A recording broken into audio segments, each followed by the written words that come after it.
Pernahkah Anda membayangkan seperti apa wajah Bali sebelum dikenal dunia? Jauh sebelum deretan hotel mewah berdiri dan keramaian wisatawan memenuhi pantai, kawasan Kuta hanyalah sebuah desa nelayan yang sunyi. Hamparan pasir putih terbentang tanpa jejak kaki turis, pohon-pohon kelapa berdiri tenang di sepanjang garis pantai, dan deburan ombak dari Samudra Hindia menjadi satu-satunya irama yang mengisi hari. Tak ada hiruk-pikuk. Tak ada lampu gemerlap, hanya kehidupan sederhana yang berjalan dalam harmoni antara manusia, alam, dan tradisi. Mari kita menelusuri waktu. Kembali ke Bali tahun 1930-an. Menyusuri jejak masa lalu yang nyaris terlupakan, untuk melihat bagaimana wajah asli Kuta sebelum berubah menjadi salah satu destinasi paling terkenal di dunia. Bali pada dekade 1930-an adalah sebuah dunia yang berjalan dalam ritme yang berbeda. Sunyi, alami, dan nyaris tak tersentuh. Jauh sebelum namanya menggema sebagai destinasi wisata kelas dunia, pulau ini adalah ruang hidup yang sederhana, di mana alam dan tradisi menyatu tanpa gangguan modernisasi. Di pesisir selatan, kawasan yang kini dikenal sebagai Kuta hanyalah sebuah desa nelayan kecil. Hamparan pasir putih membentang panjang, diapit deretan pohon kelapa yang melambai tertiup angin laut dari Samudra Hindia. Setiap pagi, suara ombak menjadi penanda dimulainya hari. Para nelayan mendorong jukung ke laut saat fajar menyingsing. Sementara di darat, perempuan menyiapkan sesajen dan menjaga keseimbangan hidup dalam tradisi yang telah diwariskan turun-temurun. Tidak ada hotel mewah, tidak ada hiruk-pikuk wisatawan. Hanya kesederhanaan yang tenang. Namun justru di sanalah letak pesonanya. Kesunyian Bali perlahan mulai menarik perhatian dunia luar. Pada April 1932, sebuah kapal uap merapat di pelabuhan utara pulau ini, membawa salah satu tokoh paling terkenal di dunia, Charlie Chaplin. Di puncak popularitasnya, Chaplin justru tengah berada dalam kegelisahan. Dunia perfilman sedang berubah dari era film bisu menuju film bersuara. Dan ia, ikon pantomim tanpa dialog, merasa masa depannya terancam. Bersama saudaranya Sidney Chaplin, ia datang ke Bali bukan untuk sorotan, melainkan untuk mencari ketenangan. Di bawah bimbingan seniman Jerman Walter Spies di Ubud, Chaplin menemukan sesuatu yang tak ia duga. Ia menyaksikan tari legong di bawah cahaya bulan, mendengar denting gamelan yang magis, dan melihat bagaimana emosi dapat disampaikan tanpa sepatah kata pun. Bagi Chaplin, Bali adalah wahyu. Apa yang ia lihat di panggung-panggung tradisional itu adalah esensi yang selama ini ia perjuangkan dalam film bisu. Bahwa gerak, ekspresi, dan keheningan bisa berbicara jauh lebih dalam daripada kata-kata.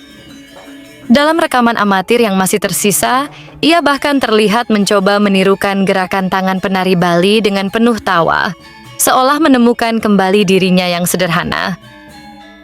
Ia menginap di Inabali Heritage Hotel, yang saat itu dikenal sebagai Bali Hotel, dan rencana kunjungan singkatnya pun berubah menjadi perjalanan yang lebih lama. Di pulau ini, Chaplin tidak menjadi legenda dunia, melainkan hanya seorang manusia yang belajar memahami kembali arti seni dan kehidupan.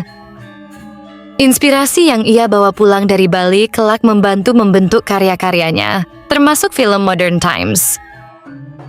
April 1932. Di tengah hiruk-pikuk Hollywood yang mulai bising dengan suara film talkies, Charlie Chaplin memilih untuk menghilang. Ia mendarat di dermaga Buleleng bersama kakaknya, Sidney, mencari ketenangan yang tidak ia dapatkan di barat. Begitu menginjakkan kaki di tanah Bali, ia disambut oleh Walter Spies, seniman Jerman yang menjadi pemandunya memasuki gerbang kebudayaan lokal. Bagi Chaplin, Bali adalah panggung tanpa naskah. Di bawah pohon Kamboja yang rindang, ia tidak lagi menjadi bintang besar yang dikejar penggemar. Ia hanyalah seorang pria dengan kamera 35 mm yang terpaku menatap gerak jemari penari legong di desa Bedulu. Sorot matanya yang tajam merekam setiap dentum gamelan yang baginya terdengar seperti denyut jantung bumi. Suatu sore di sebuah desa, Chaplin tak tahan untuk tidak beraksi. Tanpa kostum gelandangan ikoniknya, ia berdiri di depan kerumunan warga lokal. Dengan bahasa tubuh yang universal, ia memperagakan pantomim seekor burung yang kelelahan hingga jatuh tersungkur. Gelak tawa warga pecah. Sebuah bukti bahwa komedi Chaplin melampaui batas bahasa. Di sela kunjungannya ke Puri Gianyar, ia duduk bersama Raja Gianyar, menikmati sajian tradisional, sembari meresapi keramah tamahan yang tulus. Bali memberinya lebih dari sekadar liburan. Bali memberinya keberanian. Irama gamelan dan harmoni kehidupan warga lokal yang ia saksikan menjadi obat bagi krisis kreatifnya, yang kelak membawa pengaruh besar saat ia kembali ke studio untuk meramu mahakarya Modern Times.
Beberapa tahun kemudian, tepatnya pada 1936, kisah lain mulai terukir di pesisir Kuta.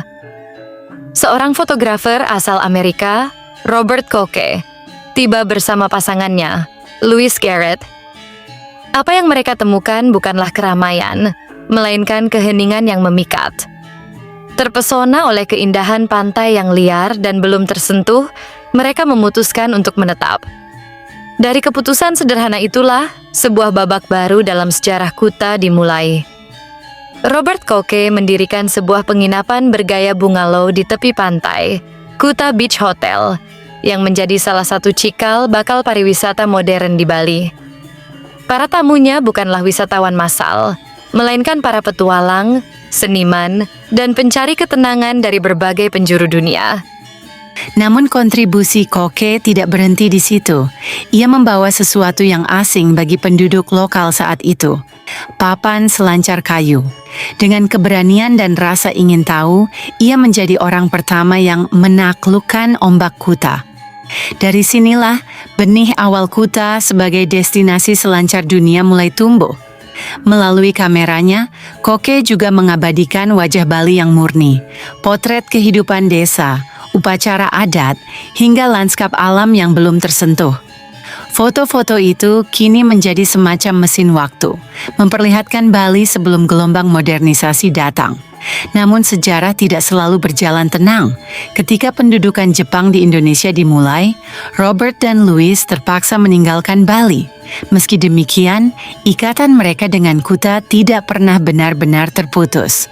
Bertahun-tahun kemudian, Koke kembali untuk menaburkan abu istrinya di pantai yang pernah menjadi bagian penting hidup mereka. Sementara tokoh-tokoh dunia datang dan pergi, kehidupan di Kuta tetap berjalan dalam kesederhanaannya.